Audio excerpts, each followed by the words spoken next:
Assalamualaikum warahmatullahi wabarakatuh. Perkenalkan, saya Imam Mustafa, CGP Angkatan 9 dari Kabupaten Banyumas, Provinsi Jawa Tengah.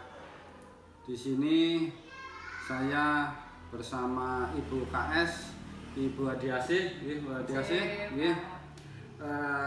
saya akan melaksanakan tugas untuk modul 3.1, yaitu pengambilan keputusan berbasis nilai-nilai kebajikan sebagai pemimpin. Sebelumnya saya akan menyapa dulu Bu Adiasih. Gimana Bu Adiasih? Sehat Bu Adiasih? Ya, sehat Pak Imam. Bagaimana Pak Imam, sehat? Alhamdulillah Bu Adiasih. Di sini saya akan mengajukan pertanyaan kepada Bu Adiasih. Nanti tolong dijawab Bu Adiasih. Siap, Kita mulai dengan pertanyaan yang nomor 1. Selama ini bagaimana Ibu Adiasih dapat mengidentifikasi kasus-kasus yang merupakan dilema etika ataupun bujukan moral? Ya, terima kasih Pak Imam. Jadi begini, setelah kita bekerja di sekolah ya Pak, ternyata kita sering menemui kasus ya, dan kasus yang kita ketemui kadang merupakan dilema etika dan terkadang juga merupakan bujukan moral. Jadi kalau kasus itu pilihannya benar melawan salah, berarti itu kasusnya bujukan moral. Tapi ketika suatu kasus pilihannya adalah benar lawan benar, berarti itu kasus dilema etika, dan itu yang memang membutuhkan perjuangan nanti dalam pengambilan keputusannya Pak Imam. Terima kasih Bu Asih. Untuk yang selanjutnya nomor 2, selama ini bagaimana Ibu Adiasih menjalankan pengambilan keputusan di sekolah, terutama untuk kasus-kasus di mana ada dua kepentingan yang sama-sama benar atau sama-sama mengandung nilai kebajikan? Ya, jadi kalau selama ini saya mengambil keputusan untuk kasus-kasus yang dilema, saya tidak memutuskan seorang diri Pak Imam, tapi saya melibatkan banyak orang. Nanti saya analisis dulu kasus tersebut, itu berdasarkan ilmu yang pernah saya dapat juga di program Guru Penggerak dulu angkatan 1. Di situ saya lihat dulu paradigmanya nanti apa lawan apa, kemudian prinsip. Kalau selama ini prinsip pengambilan keputusan yang sering saya anut adalah berbasis rasa peduli, begitu Pak Imam. Jadi lebih ke keluargaan, terutama ketika dengan siswa maupun dengan rekan sejawat. Kalau tentang 9 langkah pengambilan keputusan, saya juga nanti tetap bersama dengan rekan-rekan sejawat dan saya lihat siapa saja yang terlibat, gitu Pak Imam. Luar biasa Bu Adiasih, dengan berarti pengambilan keputusan dengan rasa peduli, yang ketiga, langkah-langkah atau prosedur seperti apa yang biasa Bu Asih lakukan selama ini, prosedur dan langkah-langkahnya? Jadi kalau selama ini kan saya mengenal 9 langkah pengambilan keputusan dan pengujian ya Pak, tapi dalam prakteknya di lapangan ketika saya menemui kasus, ternyata saya juga lupa Pak dengan 9 langkah itu, dan kadang saya hanya menjalankan beberapa langkah saja dari 9 langkah itu. Dan misalnya saya itu lihat dulu di sini paradigmanya apa, ini lawan apa. Kemudian nanti saya juga lihat siapa yang terlibat dalam kasus tersebut. Misalnya di situ ada wali murid, apakah ada murid, dan juga adakah guru-guru yang terlibat di dalamnya. Saya juga melakukan pengujian nanti Pak, uji legalnya, misalnya apakah saya melanggar hukum ketika mengambil keputusan yang A, atau saya juga melanggar kode etik atau tidak, gitu antara lain langkah-langkahnya Pak Imam. Tapi tidak semua langkah yang 9 langkah itu saya praktekkan. Jadi langkah-langkahnya dipilih Bu Asih. Betul Pak Imam. Untuk yang selanjutnya, hal-hal apa saja yang selama ini Ibu Asih sebagai kepala sekolah yang dianggap itu efektif dalam pengambilan keputusan pada kasus-kasus dilema etika? Kalau selama ini yang saya anggap efektif itu Pak Imam, yang penting ketika saya memutuskan suatu kasus, saya itu berpusat pada murid, begitu Pak, karena memang di sekolah kita kan pelayanannya ke murid. Jadi dalam pengambilan keputusan saya selalu berprinsip bahwa ini berpusat pada murid atau tidak. Berikutnya yaitu berdasarkan nilai-nilai kebajikan. Selama kasus tersebut saya putuskan berdasarkan nilai kebajikan, saya anggap saya tidak akan menyesali keputusan tersebut. Dan yang berikutnya adalah keputusan tersebut dapat saya pertanggungjawabkan, gitu Pak Imam. Saya rasa itu yang pengambilan keputusan yang efektif selama ini untuk kasus dilema etika, begitu. Oke. Selanjutnya Bu Asih, hal-hal apa saja yang selama ini merupakan tantangan dalam pengambilan keputusan pada kasus-kasus dilema etika? Tantangannya nopo mawon? Ya, kalau tantangannya banyak Pak Imam tentu saja ya, karena ini kasus benar lawan benar ya Pak. Jadi ada dua hal yang diperjuangkan, dua-duanya benar.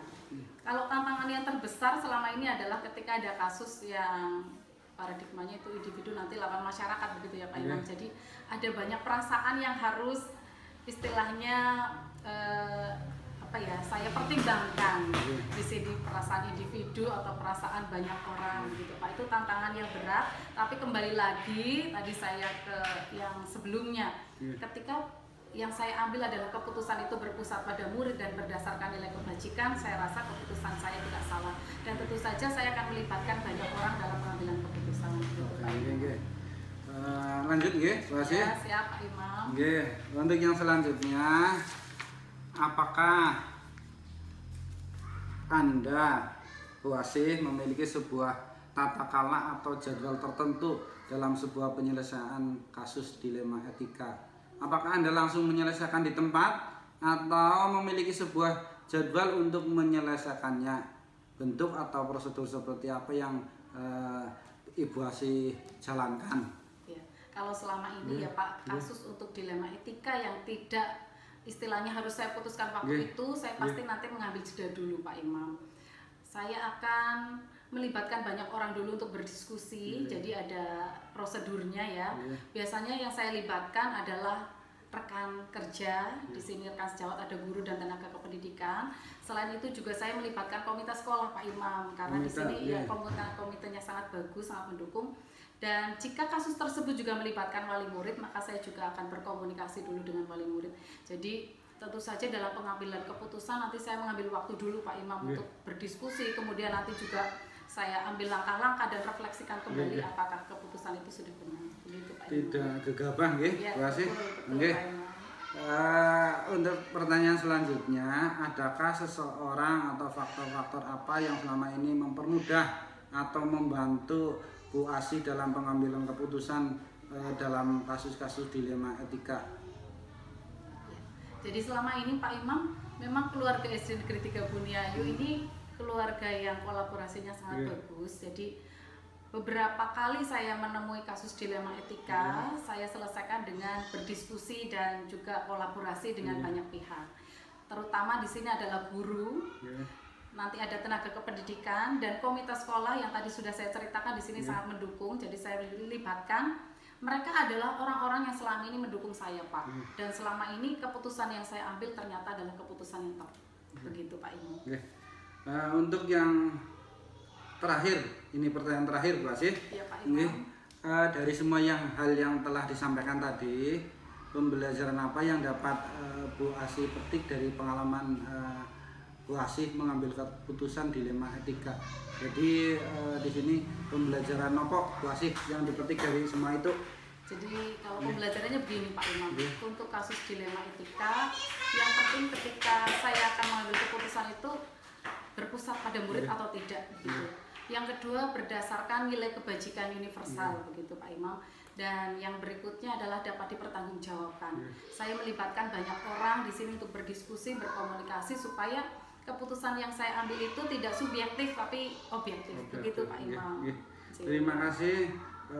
Pertanyaan demi pertanyaan sudah dijawab dengan runtut oleh Bu Asih, luar biasa. Jawabannya sangat mudah dipahami dan sangat menarik untuk memang saya tidak salah memilih UKS untuk wawancara kali ini. Terima kasih Bu Asih. Ya. Terima kasih atas waktu yang telah diberikan.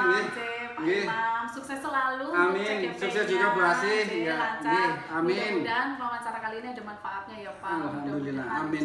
Mudah-mudahan. Sukses selalu Bu Asih. Terima kasih. Begitulah wawancara yang telah kami laksanakan untuk tugas Dekon 3.1. Dari saya cukup sekian. Wassalamualaikum warahmatullahi wabarakatuh. Terima kasih. Assalamualaikum warahmatullahi wabarakatuh. Perkenalkan, saya Imam Mustafa, CGP Angkatan 9 dari Kabupaten Banyumas, Provinsi Jawa Tengah. Di sini saya akan melaksanakan wawancara bersama Ibu Santi, Bu Santi, Kepala Sekolah dari SD Negeri Karangpujung 3, Kecamatan Tambak, Banyumas. Wawancara kali ini adalah dalam rangka untuk melaksanakan tugas modul 3.1, yaitu pengambilan keputusan berbasis nilai-nilai kebajikan sebagai pemimpin. Untuk yang pertama langsung saja nggih, Bu Santi. Saya akan bertanya untuk yang pertama, selama ini Bu Santi, bagaimana Bu Santi dapat mengidentifikasi kasus-kasus yang merupakan dilema etika atau rujukan moral? Ya, selama ini saat menghadapi masalah itu saya membedakan antara dilema etika dengan rujukan moral. Itu kalau dilema etika itu dilema antara benar lawan benar. Nah, itu biasanya ada nilai yang bertentangan, yaitu nilai kebajikan seperti nilai keadilan, nilai kasih sayang, nilai tanggung jawab. Nah, benar lawan benar kan susah itu untuk dibedakan ya Pak. Sedangkan rujukan moral itu lebih mudah untuk dibedakan karena ini benar lawan salah. Biasanya juga rujukan moral itu berkaitan dengan ranah hukum. Jadi ada pelanggaran aturan hukum yang dilanggar atau oleh yang bermasalah tersebut. Jadi titik beratnya ke ranah hukum itu kalau untuk rujukan moral Pak. Seperti itu Pak. Luar biasa jawaban dari Bu Santi. Dapat saya pahami jelas. Untuk yang kedua, selama ini bagaimana Bu Santi menjalankan pengambilan keputusan di sekolah Bu Santi, terutama untuk kasus-kasus di mana ada dua kepentingan yang sama-sama benar atau sama-sama mengandung nilai-nilai kebajikan? Jadi biasanya saya pertama mengidentifikasi masalah dulu dari pihak-pihak yang bermasalah tadi. Nanti saya akan kumpulkan fakta-fakta, cek fakta-fakta yang terjadi. Terus kemudian nanti kita lihat nilai-nilai apa ya yang ada yang terkandung dalam masalah tersebut, nantinya berdampak untuk ke depan atau tidak. Nah, setelah itu nanti saya akan konsultasi biasanya kepada pihak yang berkompeten, seperti kalau saya sendiri kepada pengawas sekolah, atau mungkin kepada mitra sekolah seperti komite sekolah, atau mungkin kepada rekan guru atau rekan kepala sekolah yang lain. Jadi nantinya diharapkan ada semacam solusi yang baik, yang terbaik dihasilkan dari pertimbangan berbagai pihak tadi Pak. Lanjut pertanyaan yang ketiga nggih, Bu Santi. Sekarang langkah-langkah atau prosedur seperti apa yang biasa Bu Santi lakukan selama ini?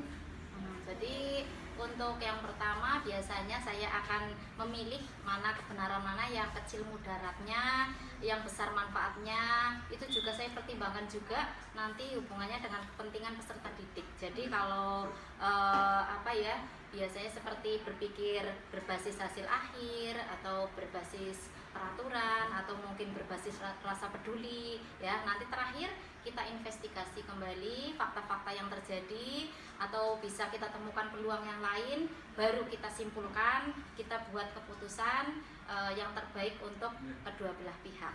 Diharapkan nantinya kita juga keputusan itu tidak bertentangan dengan agama ya Pak Imam. Seperti itu. Yang jelas tidak bertentangan dengan agama nggih. Untuk selanjutnya pertanyaan yang keempat.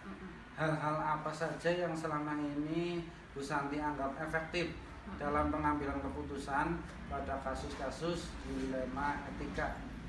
Ya, untuk yang saya anggap efektif itu biasanya adalah dalam menyederhanakan pokok permasalahan Pak. Jadi untuk membangun kebijaksanaan yang nantinya timbul dari pengambilan keputusan tersebut itu perlu disederhanakan pokok permasalahannya. Jadi agar permasalahan itu tidak melebar kemana-mana. Jadi fokus pada masalah tersebut, Pak. Ya. Yang selanjutnya untuk pertanyaan yang kelima, hal-hal apa saja yang selama ini merupakan tantangan dalam pengambilan keputusan pada kasus-kasus dilema etika. Ini yaitu yang ingin saya tahu itu tantangannya Bu Santi itu apa saja? Tantangannya selama ini saat mengambil keputusan itu bagaimana caranya agar pihak itu bisa menerima dengan ikhlas, menerima sepenuhnya. Tapi tidak mungkin sih kalau selama ini kita memuaskan ya semua pihak dalam mengambil keputusan tersebut. Tapi tentunya kita meminimalisir bagaimana agar masalah tersebut bisa tuntas dengan hasil keputusan yang adil dan tidak merugikan salah satu pihak tersebut, Pak Imam. Oke, terima kasih. Lanjut ya Bu Santi. Oke. Untuk pertanyaan yang nomor 6 atau yang ke-6, apakah Bu Santi memiliki sebuah tata kala atau jadwal tertentu dalam sebuah penyelesaian kasus dilema etika? Apakah Bu Santi langsung menyelesaikan di tempat atau memilih sebuah jadwal untuk menyelesaikannya? Bentuk atau prosedur seperti apa yang Bu Santi jalankan? Kalau untuk jadwal, saya tidak punya jadwal tertentu, Pak Imam. Yang jelas setiap ada masalah tentunya harus segera diselesaikan. Saya prioritaskan dulu mana yang harus diselesaikan, mana yang harus diselesaikan dengan cepat agar tidak timbul masalah-masalah yang lain. Tentunya satu masalah harus dituntaskan, jangan sampai masalah satu menumpuk untuk menjadi masalah-masalah yang lainnya. Saya usahakan agar dari masalah tersebut tuntas, tidak muncul kasus yang lainnya. Seperti itu. Terima kasih Bu Santi. Tidak terasa sampai sudah hampir di penghujung pertanyaan ini. Ya, yang ketujuh nanti yang ke-8 itu yang terakhir. Yang ketujuh dulu. Adakah seseorang atau faktor-faktor apa yang selama ini mempermudah atau membantu Anda dalam pengambilan keputusan dalam kasus-kasus dilema etika? Faktor ataupun seseorang. Monggo Bu Santi. Kalau untuk faktor-faktor yang biasanya mempermudah itu pertama jelas komunikasi yang baik dan efektif dengan semua pihak itu sangat penting, dan kemudian pengelolaan emosi yang baik serta pemahaman bagaimana pengambilan keputusan baik itu sangat mempermudah saya untuk pengambilan keputusan. Sedangkan seseorang yang mempermudah saya sendiri, saya yang masih belajar menjadi kepala sekolah, nah itu tentunya bimbingan dari pengawas sekolah, kemudian dari komite sekolah sebagai mitra sekolah, ataupun rekan-rekan guru yang sudah paham lingkungan sekolah. Nah itu sangat membantu sekali dalam pengambilan keputusan secara bijaksana. Seperti itu Pak Imam. Pertanyaan terakhir Bu Santi. Alhamdulillah terakhir nih ke. Dari semua hal yang telah disampaikan, pembelajaran apa yang dapat Bu Santi petik dari pengalaman Bu Santi mengambil keputusan dilema etika? Pembelajarannya, nggih. Ya, oke. Untuk pembelajaran yang bisa saya petik selama ini, yang jelas yang pertama, saya belajar bahwa setiap masalah pasti ada solusinya. Kemudian solusi tersebut tidak hanya muncul dari diri sendiri, tapi bisa melibatkan semua orang. Jadi kolaborasi itu sangat penting Pak Imam. Selain itu pengalaman. Jadi pengalaman untuk memecahkan masalah itu juga sangat perlu. Setiap hasil dari keputusan yang kita ambil itu jangan sampai menyakiti dua belah pihak atau menyakiti salah satu pihak. Diharapkan dari keputusan yang kita ambil ya, yang saya ambil sendiri itu bisa meminimalisir untuk masalah-masalah berikutnya sehingga tuntas dan lingkungan sekolah diharapkan kondusif. Seperti itu Pak Imam. Pertanyaan sudah habis Bu Santi nggih. Cukup sekian dari saya Bu Santi. Saya hanya bisa mengucapkan terima kasih dan mendoakan semoga Bu Santi tetap sehat dalam menjalankan tugas, sukses selalu, lancar.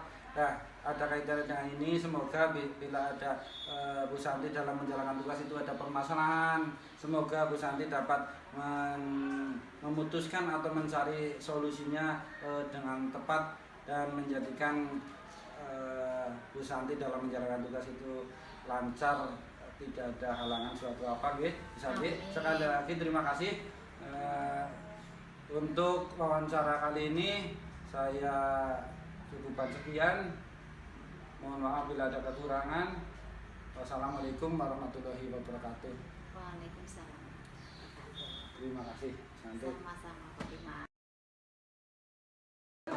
Assalamualaikum warahmatullahi wabarakatuh. Waalaikumsalam warahmatullahi wabarakatuh. Perkenalkan saya Imam Mustafa, Kapit tugas modul 3.1 pengambilan keputusan berbasis nilai-nilai kebajikan sebagai. Assalamualaikum warahmatullahi wabarakatuh. Waalaikumsalam warahmatullahi wabarakatuh. Perkenalkan saya Imam Mustafa Mulyana SPD 9 Sekolah SDN Banyumas Provinsi Jawa Tengah. Selamat pagi Pak Mulyana. Assalamualaikum warahmatullahi wabarakatuh. Waalaikumsalam warahmatullahi wabarakatuh. Perkenalkan alhamdulillah Pak Mustafa. Saya akan mohon maaf saya nanti ada pertanyaan provinsi, tolong dijawab Pak. Assalamualaikum warahmatullahi wabarakatuh. Waalaikumsalam warahmatullahi wabarakatuh. Bagaimana Bapak dapat mengidentifikasi kasus-kasus yang merupakan dilema etika atau ujian moral? Assalamualaikum warahmatullahi wabarakatuh. Waalaikumsalam warahmatullahi wabarakatuh. Perkenalkan saya suatu permasalahan yang terjadi dari mengumpulkan informasi yang aktual, tentu saja menentukan suatu. Waalaikumsalam warahmatullahi wabarakatuh. Mengacu berdasarkan peraturan-peraturan angkatan 9 dari Kabupaten. Terus berikutnya untuk pertanyaan yang kedua selama ini. Assalamualaikum warahmatullahi wabarakatuh. Waalaikumsalam warahmatullahi wabarakatuh. Perkenalkan saya terutama untuk kasus-kasus di mana ada dua kepentingan yang sama-sama benar atau sama-sama mengandung nilai kebajikan. Assalamualaikum warahmatullahi wabarakatuh. Waalaikumsalam warahmatullahi wabarakatuh. Pengambilan keputusan kita harus selalu dikembalikan semuanya pada aturannya. Setiap pengambilan keputusan Waalaikumsalam warahmatullahi wabarakatuh dengan rekan sejarah. Tentu saja kita memastikan bahwa keputusan tersebut benar-benar kita pahami karena selalu ada alasan di balik suatu kejadian tersebut. Untuk yang berikutnya, Assalamualaikum warahmatullahi wabarakatuh. Waalaikumsalam warahmatullahi wabarakatuh. Perkenalkan selama ini langkah-langkah yang biasa kami lakukan, terutama yang pertama yaitu saya mencari informasi. Waalaikumsalam warahmatullahi wabarakatuh. Saya akan datang ke lapangan, turun langsung untuk wawancara dari berbagai pihak. Lalu setelah itu saya menganalisa. Waalaikumsalam warahmatullahi wabarakatuh. Apa? Untuk diambil keputusan yang terbaik dari prosedur atau langkah-langkah yang kita ambil tersebut. Assalamualaikum warahmatullahi wabarakatuh. Waalaikumsalam warahmatullahi wabarakatuh. Hal-hal apa saja yang selama ini dianggap efektif dalam pengambilan keputusan pada kasus-kasus dilema etika? Assalamualaikum warahmatullahi Menurut wabarakatuh. saya, Waalaikumsalam warahmatullahi wabarakatuh. Merasa suatu pengambilan itu keputusan efektif, keputusan itu efektif apabila dilakukan dengan Waalaikumsalam warahmatullahi wabarakatuh. Objek permasalahan yang ada di lapangan. Saya mengobrol dengan tim, berbicara dengan tim manajemen sekolah, jajaran Waalaikumsalam warahmatullahi wabarakatuh. di sekolah beserta tendik, didengar pendapat supaya ada keputusan bersama. Assalamualaikum dan warahmatullahi wabarakatuh. Waalaikumsalam warahmatullahi wabarakatuh. Perkenalkan selanjutnya hal-hal apa saja yang selama ini merupakan tantangan dalam pengambilan keputusan pada kasus-kasus dilema etika. Assalamualaikum warahmatullahi wabarakatuh. Waalaikumsalam. Tantangan yang kita hadapi dalam pengambilan keputusan yaitu apabila ada kurang diterimanya keputusan itu. Tentu saja kita harus bisa meyakinkan warahmatullahi wabarakatuh dalam mengambil keputusan. Jadi orang-orang itu kita libatkan dalam mengambil keputusan. Selanjutnya Pak Mul yang 6, yang ke-6 ya. Nanti ada 8 pertanyaan, ini sudah sampai 6. Apakah Pak Mul memiliki sebuah tata kala atau jadwal tertentu dalam sebuah penyelesaian kasus dilema etika?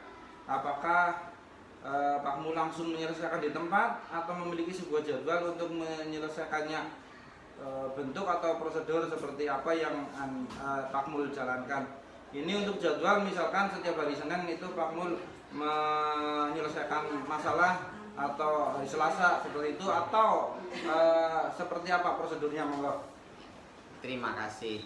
Tentu saja jadwal ya kita tidak tahu jadwal lah. Maksudnya kita ada masalah di jadwal masalahnya, tidak Pak.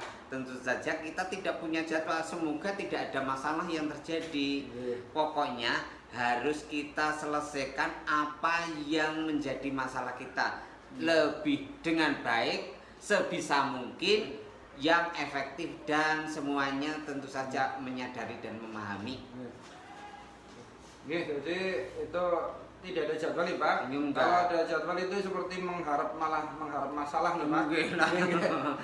Untuk yang selanjutnya, adakah seseorang misalkan istri atau nopola, faktor-faktor apa yang selama ini mempermudah atau membantu Pak Mul dalam pengambilan keputusan dalam kasus-kasus dilema etika?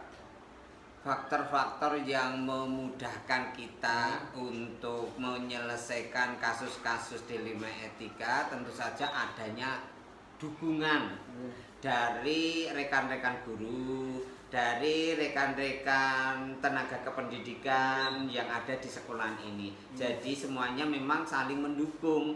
Itulah yang kami harapkan. Dan alhamdulillah di SD kita kan memang banyak dukungan dari guru dan tenaga kependidikan. Ya, untuk pertanyaan yang terakhir nih Pak Mul, dari semua hal yang telah disampaikan Pak Mul tadi, pembelajaran apa yang dapat dipetik dari pengalaman Pak Mul mengambil keputusan dilema etika tersebut? Ya, terima kasih.